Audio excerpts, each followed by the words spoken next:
right. Good morning, everyone. Welcome to Rev Up. Remember, we do this every Thursday, 10 a.m., same link. And we're diving into our seller series. So today we're going to talk about working with sellers.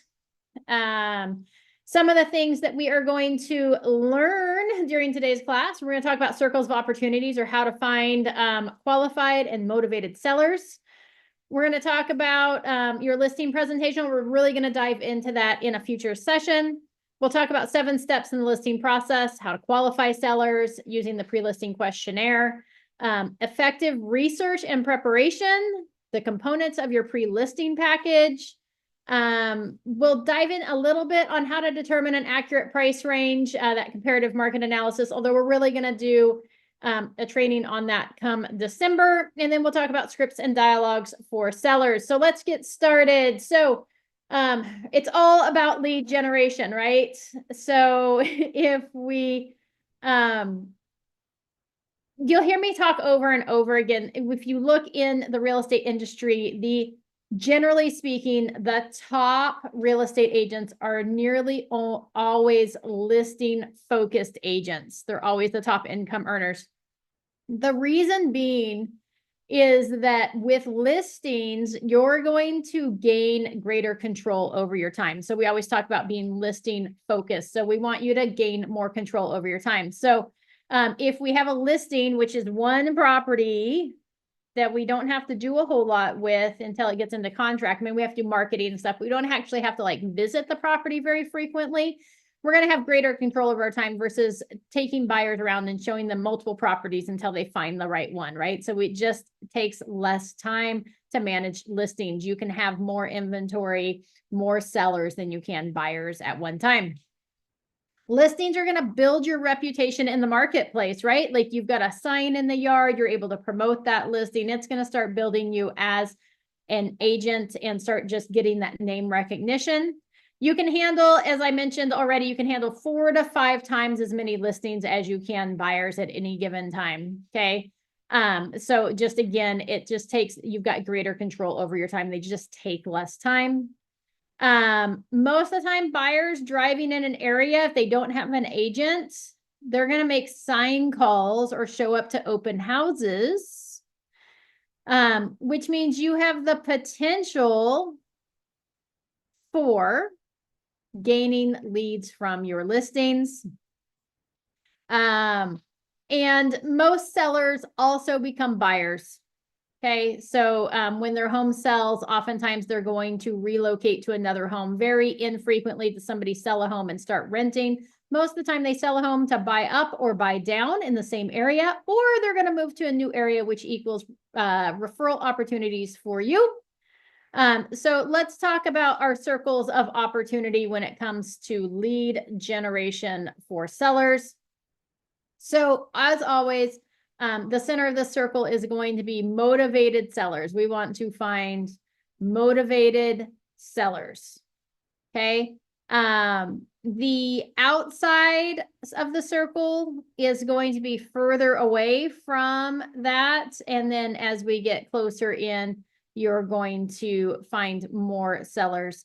Some of the different ways you can lead generate would be obviously your circle of influence, your database, right? Friends, family, anyone that you know. It might be somebody from a previous job, current job. It could be your kids' parents where they have their friends' parents, or if they're on sports teams, right? You're interacting with those people on a regular basis, or they do other activities.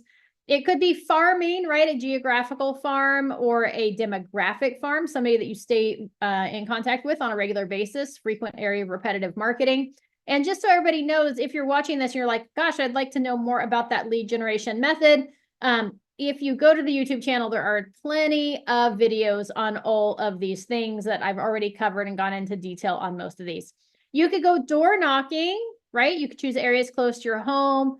Or you could concentrate on a farm, a frequent area of repetitive marketing. But we actually covered last December in our 12 days of systems and processes to drive your business forward. I don't think that was the actual name of the series, but it was something about that. we talked about the farm, right? Which is our frequent area of repetitive marketing. And then we talked about door knocking outside of your farm, how to just like canvas the whole city, right? So we've talked about that. So lots of opportunity there. Open houses, I would say probably one of the most effective ways to build your client base, both buyers and sellers. I assume everybody who's passing through an open house is either looking to buy a home or sell a home. So that's why we don't mind when neighbors come by, because oftentimes they're coming to scope out the competition to see what that house is selling for, what it looks like, what they need to do to theirs to get it ready to sell. So it's a great time to pinpoint potential sellers. We might find sellers on expired listings or FSBOs, which are for sale by owner. So properties that have a lack of activity and they've expired, or for sale by owners. They're motivated to sell, and they can become the best source for listings. You might want to also do online marketing or social media. If managed properly and done frequently, it can be a very effective way to build your database. So some cool things. Johnny Fowler, if you look him up on social media, he actually has a social media masterclass. It's like a 6 or 7 week series. It is fabulous. Talk to you how to go about growing your social media or social media presence organically without spending money. Okay. Or you could do mailers, right? So you could send out marketing information to promote your business. You need to make sure that you've got money in your budget to be able to cover that. You want to, anytime you send out mailers, you really want a minimum of like 6 months worth of mailers to go out. Consistency is critical for any type of print or direct mail campaign, because they're going to get that first thing in the mail and they're not going to know who you are. So they're going to have to build rapport over time through a mailbox, which is much harder than in person. So just kind of keep that in mind. Again, we recommend doing 5 methods of lead generation. The first 2 are going to be your database or your sphere of influence, circle of influence. Second one is leads from listings. And then you're going to pick 3 additional ones, one that you're going to focus on and master, and then 2 others that you're going to be kind of dabbling in. Once you've mastered your database, once you've mastered leads from listings, once you've mastered that 3rd method of lead gen that you've chosen, then you're going to have permission to go on and create systems and processes around method number 4. And I would recommend spending a minimum of 3 hours a day on lead generation. We'll talk about that here in a minute, what that would look like as far as that distribution. It's not like 3 hours of phone calls. Remember, it could be door knocking, open houses, right? It doesn't matter, but you're really looking at about 15 hours a week on lead gen. That's not really that much when you figure like an average work week is 40 hours. All right, let's continue on. Maybe. There we go. All right. You want to make sure that you have scripts and dialogues. You're like, Amy, but it sounds so scripted. I know, but it works. I promise. If they didn't work, we wouldn't have so many of them floating about. The main goal for the script isn't so much that you memorize and sound like a robot. The main portion of a script is that, number 1, it gives you the intro idea to start the conversation. And then number 2, it's going to give you the objection handlers, if we practice those well, so that when they say something or ask us a question, we've got a quick response ready to go. Okay. Let's see here. You want to internalize the script. You want it to become just part of your everyday language. It's going to help by having a script. It's going to help eliminate stammering or stuttering. It's going to help eliminate those pauses that may cause us to sound unsure of ourselves. So it's going to make us sound more confident. And if we sound more confident, then people are going to be more comfortable putting their trust in us to sell their largest asset. It's going to also, by having scripts and dialogues and memorizing those, it's going to help us provide constant servicing to the clients, right? We're using the same words and delivering the same messages to each and every person we have a conversation with. If you go into the One University, you go in your One login, go to One University, you can search seller scripts or listing scripts. There's lots of time-tested scripts there that you can choose from. Or there's also lead gen scripts there as well. So if you wanted like an open house script or a farm script or a door knocking script, just search that in the search bar. It'll pop up with some ideas. You can create scripts for any single scenario, right? And you don't have to write your own, they're already there, but we do want to make sure we memorize them. You're going to customize it a little bit. I urge you to be careful with customizing scripts too much from the very beginning, because these have been tested to work, and we don't necessarily want to sound like ourselves an unsuccessful agent. We want to sound like a successful agent. So use the ones that have been tested, but you might change it just a little bit, just so it has your voice or your tone attached to it. We want to make sure that we internalize those, that we practice them, okay? And that we know them inside and out. All right, back to that prospecting. Once we've got those scripts memorized and internalized, ready to go, our prospecting schedule, remember I said you should set aside 3 hours a day for prospecting, a minimum, so 15 hours a week. Number one, we want to time block it. So we want to make sure that we have our prospecting scheduled into our perfect week. I would recommend doing your lead generation in the morning. If you're like, Amy, but I'm going to door knock and we're probably going to get more people home in the evenings. I understand that potentially. However, what's going to happen is if we have it scheduled in the afternoon, our day is going to get away from us. Things are going to come up, fires are going to happen. And then all of a sudden we're going to be like, oh my gosh, it's 5 o'clock and I haven't started lead genning that I was supposed to do at 3 because stuff got in the way, and then it's not going to get done. So that's why we always say that, hey, the morning's better for lead generation, because it doesn't matter if more people are home in the afternoon if we never get to knocking on doors in the afternoon. So go knock on them in the morning. I promise there's plenty of people home. It's going to be okay. Time block it. And remember, if something happens and we have to move that time blocking, we can't just erase it off our calendar. We actually have to move those hours someplace else. During your lead generation time, the world should shut down. Turn off your notifications on your phone, turn them off on your computer, close your email application so you're not getting notified any of those interruptions. You can even post a note on the door, announcing that prospecting is in progress. Please don't disturb if you're doing something in the office, okay? And then your mindset is also going to be super important through your prospecting time or your lead generation time. You want to stay positive, because positive energy drives positive results. And then again, confidence is key, and it can be heard through the phone or when you're knocking on somebody's door. So we want to make sure that we have something prepared, ready to say that we're confident in what we're doing and moving forward.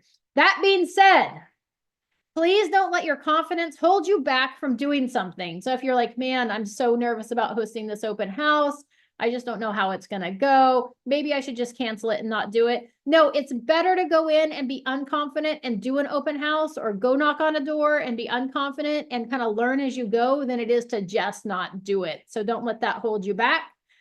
All right. So for our 3 hour a day prospecting schedule, right? I told you 3 hours a day, and I'm sure you were like intimidated because that sounds like a considerable amount of time.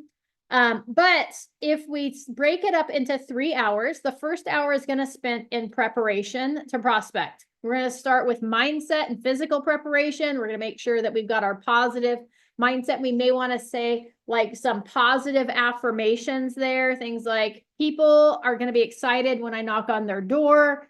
I am the world's best real estate agent. People want to list their house with me because I know what I'm doing, right? Whatever that is, get that positive attitude. You may want to get your blood flowing by, like, if you're going to be making phone calls or doing something more where you are sitting or making phone calls. You may want to go on a quick brisk walk to get your blood pumping, to get yourself going, all during this hour 1 preparation. Make sure that you read over those scripts that you're going to use. And then remember, no matter what kind of prospecting you're doing, remember Ford, right? Family, occupation, recreation, dreams. It's always good to build rapport, whether it's people walking into our open house, whether we're knocking on somebody's door, whether we're picking up the phone to call people. We want to focus in on building that rapport through having conversations about their family, occupation, recreation, and dreams. Also, during that preparation time, if you're doing a call list or you're going to go door knocking, this is the time to make sure that we know what doors we're knocking, what order we're going to knock on them, who we're calling, right? So it's going to do all of that. We're going to do our due diligence by researching and having that ready to go, which means that by hour 2 of our prospecting block, it's ready to take action, right? That's when the prospecting activity actually takes place, whether it's a call, open house, door knocking. And we're going to make sure we take notes and that we have a plan in place for follow-up. Okay. Remember, we're going to make prospecting about the client, which means you can relax and just have fun. Okay. Our third hour, now don't get me wrong, if you're doing like an open house or you're like, I'm going to go door knock 100 doors today or 50 doors today, it may take longer than 2 hours, longer than an hour. That's okay. Just work the whole process there. If you're making phone calls, just keep it to an hour. You're calling your database, whatever that might be. The third hour, or always block, a follow-up time at the end. That's where we're going to make sure those notes are entered into our CRM or our contact relationship manager. We're going to make sure that we write like thank you cards or personal note cards for the people that we make contact with to get those out in the mail. And we're just going to make sure that we have everything in line to follow up with those people in the future. Okay. Now that being said, I personally would say that your prospecting time is 3 hours, but I would really block like 4 hours for lead generation, only because if you did hour 1 prepare, hour 2 prospecting, hour 3 is getting all that plugged into your system, making sure it's set for the follow-up, that you've got a reminder set for when you're going to touch back in with them again, or when you're supposed to call them, or what emails you were supposed to send out to them. I would also have an additional hour for the people that you've previously contacted that you were supposed to follow up with today. So I would put that in a different time block, only because, especially in the beginning, like if you've made contact with people and you're like, oh yeah, I'll send you a CRM, or I'll send you out a buyer guide, or I'll get this out to you. That's going to take you a little bit of time to get all those things sent out, to send thank you cards, to handwrite each thank you card, to drop in the mail, to do all those things. And so I would have hour 4 be the follow-up time for previous days prospecting. Okay. Does anybody have questions about that before we move on? I know you're like, I thought this was about sellers and now we're talking about lead gen. Every day we talk about lead gen because it's so important and not enough people do it. I promise you, if you talk with all the agents in the office, very few people do it. Oh, also on the follow-up portion and the reminders and the tasks, OneSuite is getting an overhaul.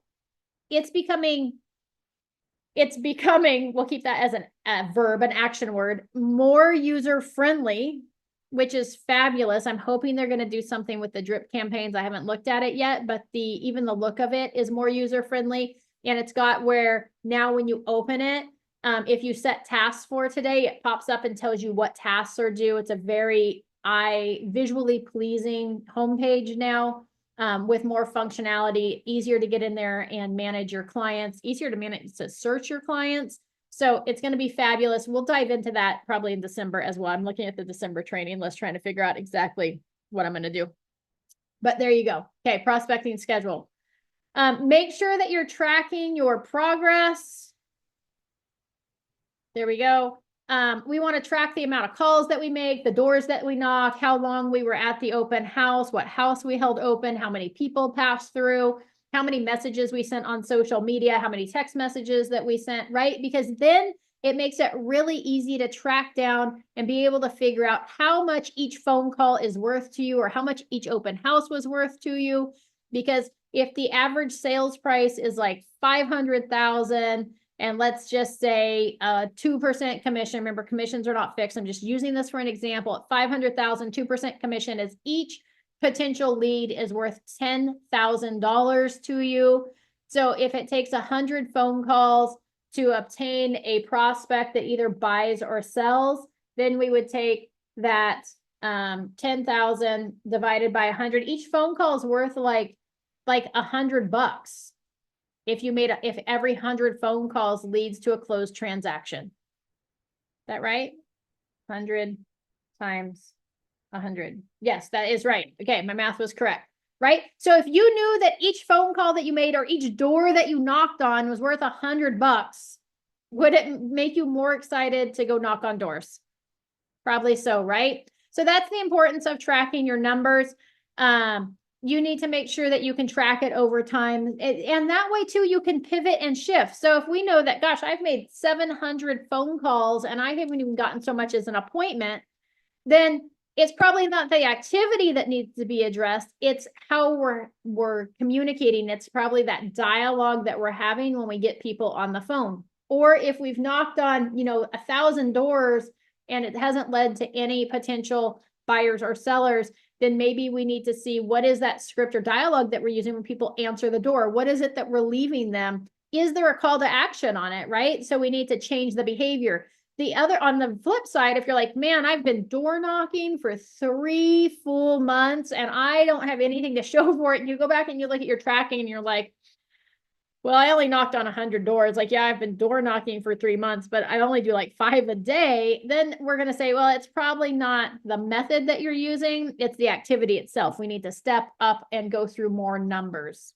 Okay. So that's the importance of tracking our number. It also allows us to go back and reevaluate once we've done the tracking of, okay, is it an activity based or is it how we're doing that, right? It's not that we're not knocking on enough doors, it's how we're handling that. Or if we're doing both things and we're doing it well, we feel like, and we're still not getting results, it may be something that you're like, you know what, this just isn't my thing. Door knocking isn't my thing. It's not leading to the results that I want. It's time consuming. I'd rather spend that time sending messages on social media and really working on my social media presence. So I'm going to pivot and shift onto that to see if I can get a higher rate of return.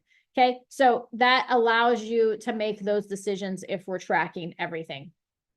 All right, so now we've door knocked our farm month after month after month. We're finally like month 4 or 5, and somebody's like, actually, yeah, we were thinking about selling. And you're like, oh my gosh, it's amazing. Yes, that's me. I can sell your house for you. That's probably not how you're going to respond, but you're going to say, perfect. Can I set a time to come back and we'll do a quick walkthrough of your property and we'll talk about what that listing process looks like, right? We're still going to handle it professionally. Then that's where we get into preparing to win the listing, because somebody now has raised their hand and said, yes, I'm thinking about selling. Okay, the 7 steps in the listing process are we're going to make sure to complete the pre-listing questionnaire and qualify the seller and set that listing appointment. Okay, when we talk about qualifying the seller, we're making sure they're ready, willing, and able. We're going to do research and preparation on that potential listing. That's going to lead us to creating and delivering a pre-listing package. We're going to conduct the listing presentation, present our marketing and pricing strategies. Step number 5 is we're going to ask for the listing. What we don't ask for, we don't get. Okay, that means that once we ask for the listing, we're going to complete that listing paperwork, obtain the signatures, and now we have a listing. Woohoo! Then once we have that listing, we're going to market and service the listing, that communication, negotiation, and close.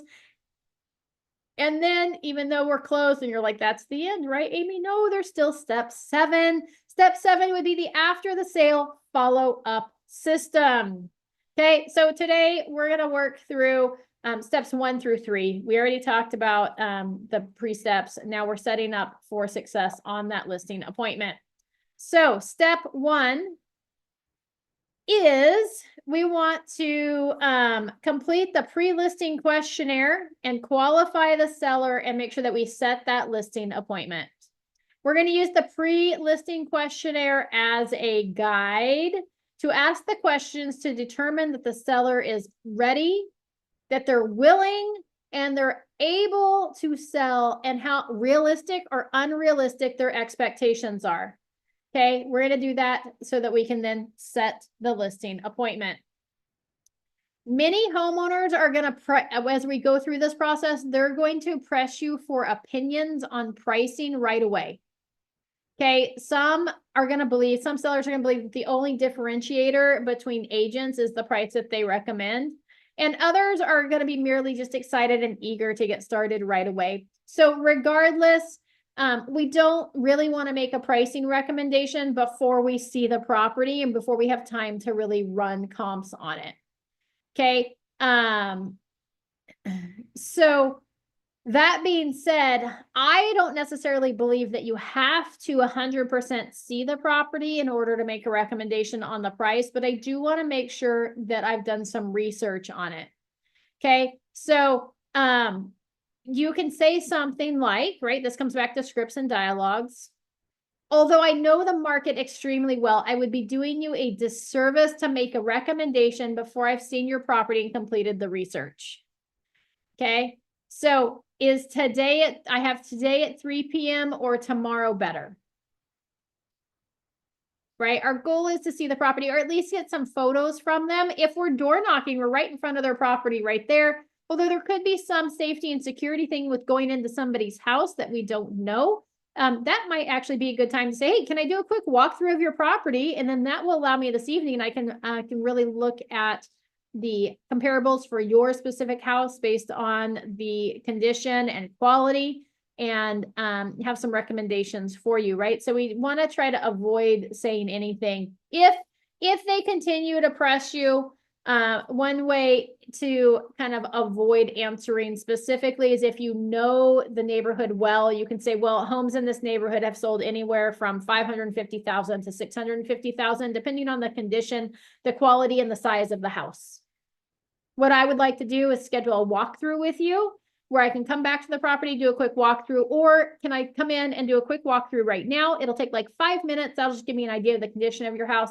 That will allow me to go back this evening and really compare it to the other sales that have happened to come back with a pretty accurate number as to the market value of your property, right? So there's lots of options there. We're going to qualify that seller. This is not dissimilar to qualifying buyers that we talked about a couple weeks ago. We want to ask several questions to make sure that the seller is truly ready, willing, and able to sell. Okay. You also want to, again, determine how realistic that seller is going to be with regards to price. Okay. We don't just want to take any old listing. Okay. Because here's the things that we want to remember. We're not going to make any money on this house until it sells. Okay. Until the title changes hands. So we don't want to necessarily be working with unmotivated or unrealistic sellers that are going to demand more of our time and have the potential to never actually close. Also, overpriced listings take more of your time and resources. Okay. Historically, those listings are going to expire. They remain unsold. Right? Any money that we spend on them is going to be gone with the wind. And once the property expires, a seller usually relists with another broker at the price they should have had done in the beginning. Okay. Overpriced listings help to sell the competition.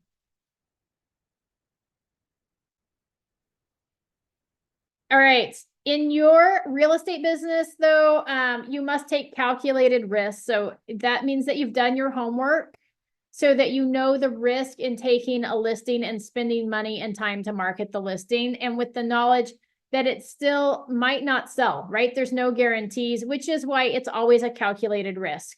So if you're being wise with your time, energy, and resources, then we know that we only want to work with motivated and realistic sellers, putting the odds in their favor and of being paid for your efforts. So you want to carefully question the seller to determine their motivation level. Once you've determined that they're realistic about pricing and timing, we want to check public records to ensure the transferability of the property. Okay. And then you're going to preview the home and the surroundings for marketability. I can't express the importance of making sure that you double check title or tax records with the person that you're talking with to make sure that they are the actual seller of their home, because there's more and more fraud coming up with people who actually aren't the seller of the home or aren't the only person listed on title. Okay. The pre-listing questionnaire has pertinent qualifying questions such as, why are you thinking about selling your property? Right? We want to know what their motivation is. If you were to sell your home, where would you go? And if they say that they're going to move out of state, you want to know if they've got a real estate professional there. Remember, we don't want to make have any missed opportunities for referrals. If your home does not sell, Would you stay put or would you move anyways? Right? How motivated are they? And ideally, when would you like to be in your new home? That gives us kind of a time frame. If there's a job relocation, you may want to ask them when they start their new job. And you want to make sure that all decision makers will be present at the appointments. Okay, we want to make sure if there's a husband and wife that both people are there, because I can't tell you how many times it's been where I talk with agents. They're like, man, I didn't get the listing, but it was just the husband. And then I found out the wife was actually the one making the decision. She was interviewing other agents. So we want to make sure everybody's there at the same time. And we want to ask them what they think their home is worth or what they would like to list the property at. Another way to ask that is, what do you owe on the property and how much are you hoping to walk away with at the end of the sale? Okay, so there's a few different ways to ask that question. That's going to be the baseline for the research. I always like to know what a seller thinks their home is worth or what they think they were hoping to list it as, because now I know that when I go in for my listing appointment, whether I'm going to be like the trophy winner, the gold medal winner, because I'm going to come in and say that their house is worth more than they think it is, or whether I'm going to have to like disappoint them and let them down slowly and easily because what they think their home is worth isn't actually what their home is worth. Okay. If you get pushback on that question, right? If you say, hey, what do you think your home is worth? Or what were you hoping to list it at? And they're like, oh, I don't know. Isn't that what we're hiring you to tell us? Right. Then a correct response could be something to the effect of, yes, and I definitely will do the market research and report back with where I believe the accurate list price would be and what your home will sell for. However, if I have to place this, I want to have a good place to start. So what do you think it's worth? And then if they're like, gosh, we really don't know, you could always go back to, well, how about the tax assessments? The tax rolls show your property valued at $550,000. Do you agree with that number? Now, keep in mind that oftentimes what it's assessed at, the tax roll is going to be less than what the actual value is, but it at least gives you a start to say, hey, what do you think? And they're like, oh no, that's way too low. It's got to be worth at least 650,000. Now, at least we've got a starting point, right? If they answer for the questions that we ask, like, if we ask, what happens if it doesn't sell? And they're like, oh, it's no hurry. If it sells, it sells. If it doesn't, we just stay put. Then we might be concerned about their motivation, especially if their motivation is low and their expectation of price is high. Okay. This is a good one. I think I heard this one recently too. Oh, we spent X number of dollars on the roof and the tile work and replacing the floors and installing cellars. And we plan to add that total amount to the price. Fantastic. Right? That might mean that they're not ready, willing, or able to sell. Or we've heard that realtors routinely underprice when they do CMAs. So whatever the agent tells us, we're going to add 10% to that. Right. And that might be a good opportunity to be like, perfect. I'm going to do your market analysis for you. But when I'm going to do it, I'm going to show you actual comparable properties. I'm going to include those so that when you look at that price, you know that here's what correlates with other properties and how those compare to yours. Right. But we just want to make sure that we've got a ready, willing, and able seller before we set that listing appointment. Now, if we feel like the seller isn't maybe ready or willing or able to sell, or maybe they're unrealistic about price, that doesn't mean that I'm not going to go do a quick walkthrough of their property and meet with them at the house. I may just not do a full listing presentation at that time. It may be something to the effect of, well, it sounds like you're not quite ready to sell. It sounds like you're probably 6 to 8 months out, or whatever that time frame looks like. We'll check out. What I would like to do is do a walkthrough of the property so that I can give you suggestions and things in order to prepare yourself to be ready to sell when that job transfer finally does come through, right? So we still want to build that rapport. We don't want to completely write them off. They'll move to the next agent, but I may not spend an hour doing a full listing presentation with them at that next appointment. A one-run ball in your next appearance. Okay. Yankees and the Dodgers. Do you think that? Let's see here. The pre-listing questionnaire is there. So it's got those questions on it that you can ask. We want to qualify that and then set the listing appointment. Now, when we go to set the listing appointment, something that's really important is I wouldn't leave it at when works for you. My schedule is completely open. Okay, because now you sound like the most inexperienced, least busy agent in the entire world, and they may not give them the confidence they need to want the their property. So a better method, even if your schedule is wide open. Number one, we talked yesterday during our business planning clinic of making sure we pre-plan some of those appointment time slots on our calendar so we know what we have open. Number two is you could say, oh, Mr. Seller, is morning or evenings better for you, or mornings or afternoons? And if they're like afternoons, perfect. I've got Thursday at 3 o'clock, or I've got Friday at 4 o'clock. Which one's better for you? Right? Because now we're giving them specific time slots to choose from. If they're like, oh, well, actually, can we do it after 6 o'clock? You can be like, well, let me see if I can move some stuff around. So are we thinking like Friday at 6 o'clock? Can I check on that and get back to you? Right. So now we were like, oh, it's not just, hey, we'll do whatever you want us to do. We're setting that expectation ahead of time that we've got limits and boundaries, that we've got other people that we're working with and other obligations. So I would never just drop it. Okay. We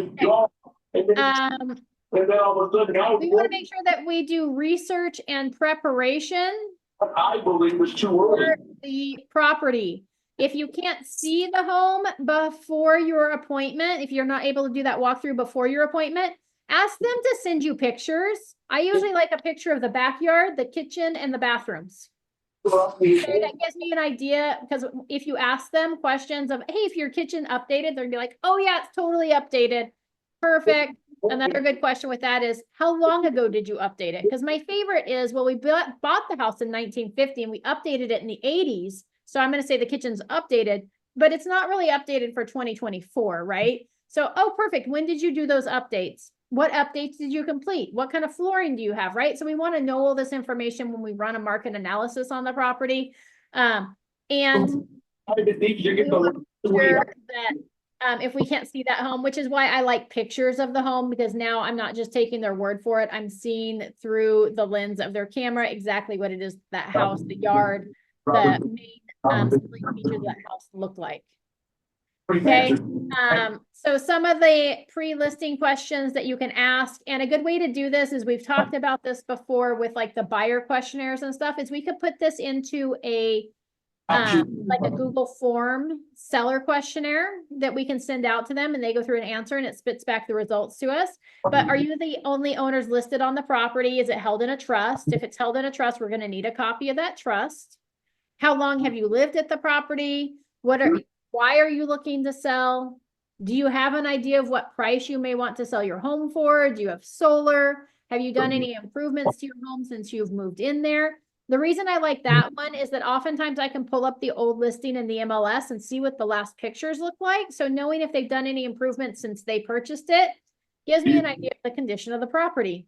If you know that, how old is the roof? Are there any leaks or issues? How old is the air conditioner? Is it in proper working condition?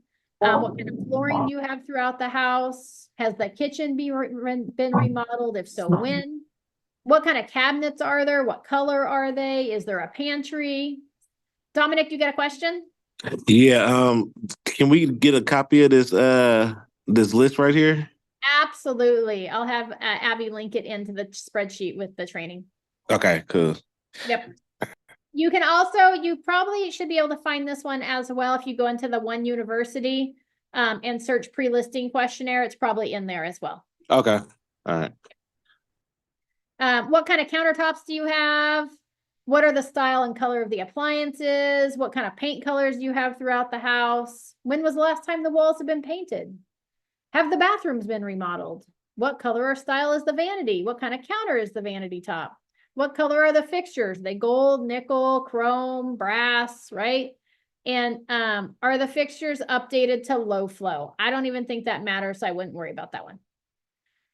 Okay, we want to do research. I like to drive the neighborhood before I put together the listing package, especially if I'm maybe not familiar with that neighborhood. I also like to look at the exterior of the property, and I like to snap a quick photo, because oftentimes what the exterior looks like, or the front of their house, is probably going to be a good representation of what the rest of the house is going to look like. And it gives us a good idea of that curb appeal, because to me, the front of that house is going to be the most important thing for that property, because not only is it the first thing that the buyers see when they pull up, it's the last thing that they see as they drive away. So, right, is the landscaping good? Is the yard well manicured? Does the exterior of the property look like it needs paint? Is there good curb appeal, right? So we just want to have good research so that we know what that house looks like, what the condition is, and what we're dealing with. In addition to that, it's okay to say no, right? If we feel like the seller's not motivated, if we feel like they're not qualified, they're not realistic, it's okay to say that, hey, I only work with motivated, qualified, and realistic sellers. Okay, we don't want to list a property, spend time, energy, and effort on something that's not ever actually going to close. Okay. That's all I'm going to say on that one. There's ways to say no with grace, right? I'm afraid that we are not the best match for doing business at this time. I know that I'm not going to be able to meet your expectations, and I'd rather turn you down now than disappoint you later. Thank you for your consideration, and I wish you the very best on your sale, right? If they ask why, it could be something like, it's just that I have very strict criteria for each and every listing that I take. Since I don't make a dime until the sale actually happens, I want to be as sure as I can be that your listing is going to sell. And at this time, I don't think it's going to happen. If anything changes, let's get back in touch with one another, right? You may actually win the listing by turning them down. They may be like, oh, well, I really thought it was worth 750, but you're like saying that the value is at 650, and you're saying that with enough confidence that you don't feel like it's going to sell at 700. So maybe we should consider listing it lower, right? So you may actually win that sell and get them over to being realistic or being more willing or able by having that conversation and not being afraid to turn them down. So just kind of keep that in mind. The other option too is if you don't really want to turn them down, you may just want to put into place a price reduction strategy or price adjustment strategy if they're wanting to come on the market too high. But that's fine. We can try putting it on the market at that. But if we don't get at least X number of viewings or an offer within X number of days, then we're going to have a plan in place to reduce that price down so that we're closer to market value. Is that agreeable to you? And if it's not agreeable to them, be like, perfect, I wish you the best of luck. And then we walk on. Otherwise, they'll be like, yeah, that makes sense. Okay.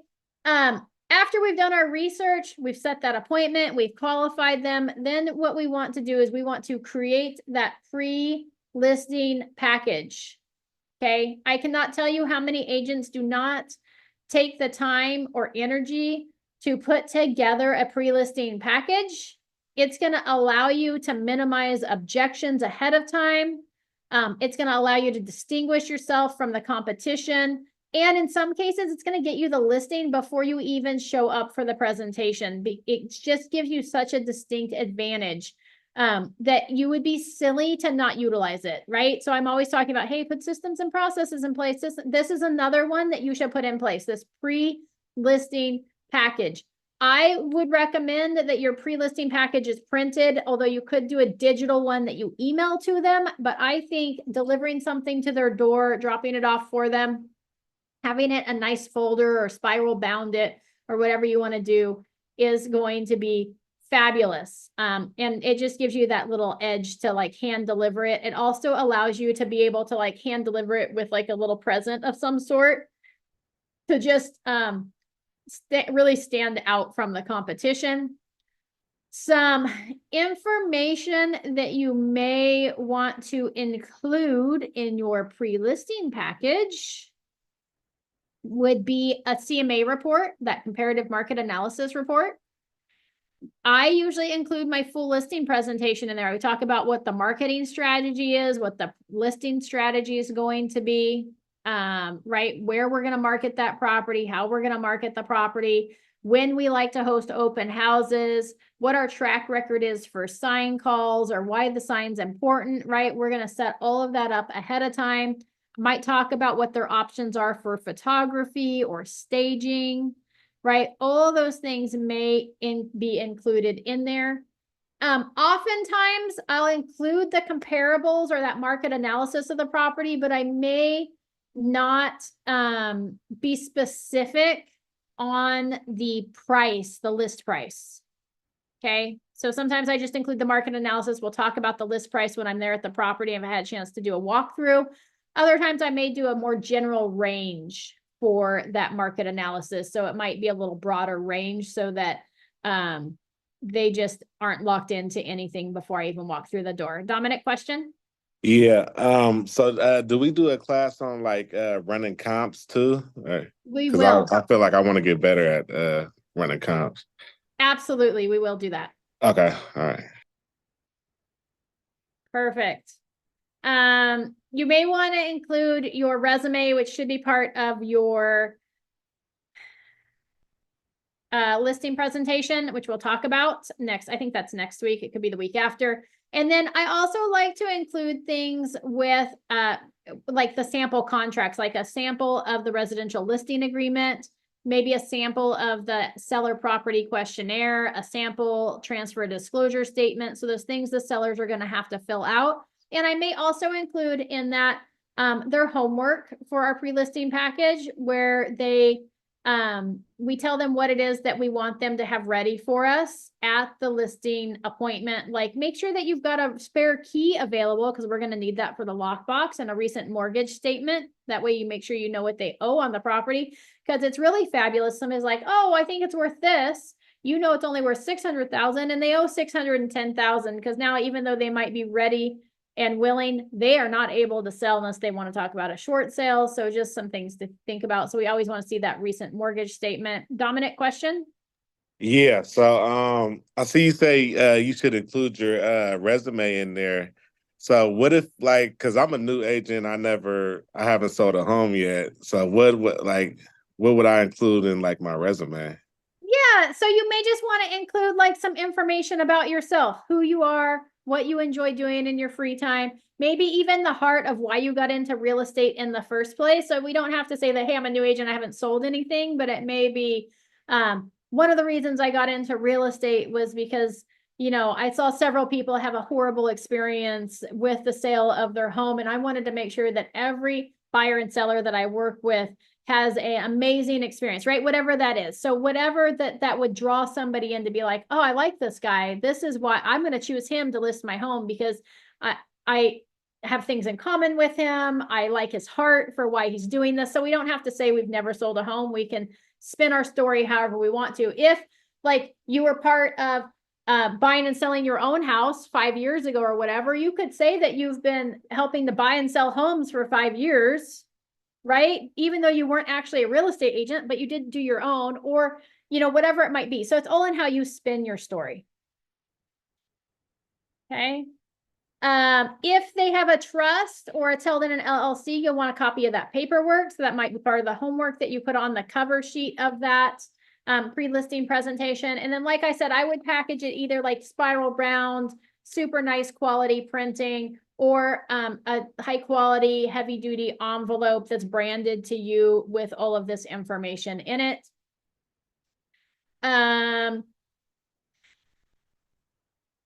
Let's see here. We talked about leaving behind a gift. Okay, so that's what I would do there with the pre-listing package. So we've found the qualified seller. We've qualified them using the pre-listing questionnaire. We've asked them questions about their property. We have a pretty good idea. We've done our research. We've driven by the property. Then we assemble that pre-listing package. So keep in mind, we're going to do all this. So if I'm talking with a seller today, I probably don't want to schedule that pre-listing appointment or that listing appointment for tomorrow. I probably want it 2 or 3 days out to give me time to do the amount of research that needs to be done, to draw up the pre-listing package and to drop it off on their doorstep before the day of our appointment. Okay. Pre-listing package is going to include the cover sheets, just introducing yourself. I like to include, again, a copy of the market analysis report, a copy of my listing presentation, or all the things that should be included in that would be like your bio, right, a little bit about yourself. It would include your maybe potential options for them as far as the listing, what kind of photos you can do, what kind of staging is available, and then what kind of marketing that you're going to do for the property. If you have a track record, put it in there, and then also include those sample forms, a sample of the residential listing agreement, sample of the seller property questionnaire, and the transfer disclosure statement, and then asking for the homework. And then I would drop that off on their doorstep, let them know that I dropped them off a little package. I usually do it with a present of some sort, just to set myself apart. If you go to like Pinterest, you could search listing pop buys, realtor listing pop buys, and it'll come up with a bunch of little like fun gifts or tags or different things that you can utilize to set What yourself have you apart. done, Amy? Say that again? What have you, can you give an example of something you've Yeah. given? Yeah, so absolutely. So we used to do like a little hand soap with a little tag on it that said something like, I can't wait to give you a hand selling your property. So it was just kind of like a fun little thing to set yourself apart. You could do like a little plant. You could do, I was trying to think what else I've come across. All I'm coming up with right now is the Like a open house bonsai tree idea. or something. Yeah, you could do like a little bonsai tree or just like Mm. a little house plant, or consider this your housewarming gift for your next home. I can't wait to help you sell this house, right? Also keep in mind when we're setting up this pre-listing and the listing, setting the appointment for the listing presentation, keep in mind we ask the seller why they have to sell the property. Really take that into account, because for some sellers, it's not a joyous occasion that they're selling the property. Maybe they're going through a divorce, maybe somebody passed away, and then we don't want to be like, I'm so excited to sell your house for you, because that's going to turn them off, right? They're gonna be like, oh, I don't really want to sell, or I'm sad that I'm going through this. So we just want to make sure that we match the tonality of the seller and their situation and what they're going through and how we're communicating with them. I actually, my sister, when she was moving from Colorado, they were moving for a job transfer and they were a little sad about the move. And I sent her over 3 different referrals for listing agents. And she's like, I didn't like this agent because this agent was like all excited to sell her house. And she goes, I'm not excited to sell my house. I don't want to go with him. Like, this makes me sad, and that made me sadder. So make sure you're matching that tonality of the seller and their situation as well. And then that's going to set you up for that listing appointment success. Once you drop that pre-listing packet off for the seller, sometimes I knock on the door, sometimes they don't. I just leave it behind, but I'm always going to send them over a message and say, hey, just a heads up, I dropped something off on your doorstep for you, so that you can review the information before our appointment on Friday at 3 o'clock and just confirm that time with them. That way they know it's there, they know to look for it. And they're going to see that not only am I willing to show up for an appointment on time, but that I'm also willing to do work ahead of time for them, and that I'm going to work hard to get that listing sold. Okay. Questions before we wrap up for today? Working with sellers. Yes, because okay, so I got a listing appointment on Monday, so this class was really helpful in getting me to prepare for it. So, and all this all the on the website, like far as the questions to ask and how to get your listing presentation together. Yes. So that's all going to be on the website. And then also, Dominic, let me connect you up with who I think is going to be your mentor today, so that they can help you through that listing process. Perfect. Yep, that'll be perfect. Yeah. Perfect. Yeah. All right. All right. Dominic, I will call you here very shortly. Okay. All right. I'll be by my phone. All right. Sounds good. All right. Thank you. Yep. All right. All right. Bye. Thanks all for joining me today. Fabulous. I will see you next week on Wednesday at 11 o'clock. Same link. We have our session for our final session in the business planning. And then next week on Thursday at 10, we will continue down our road of working with sellers. See you all then. All right. Have a good one. All right. You too. Thank you.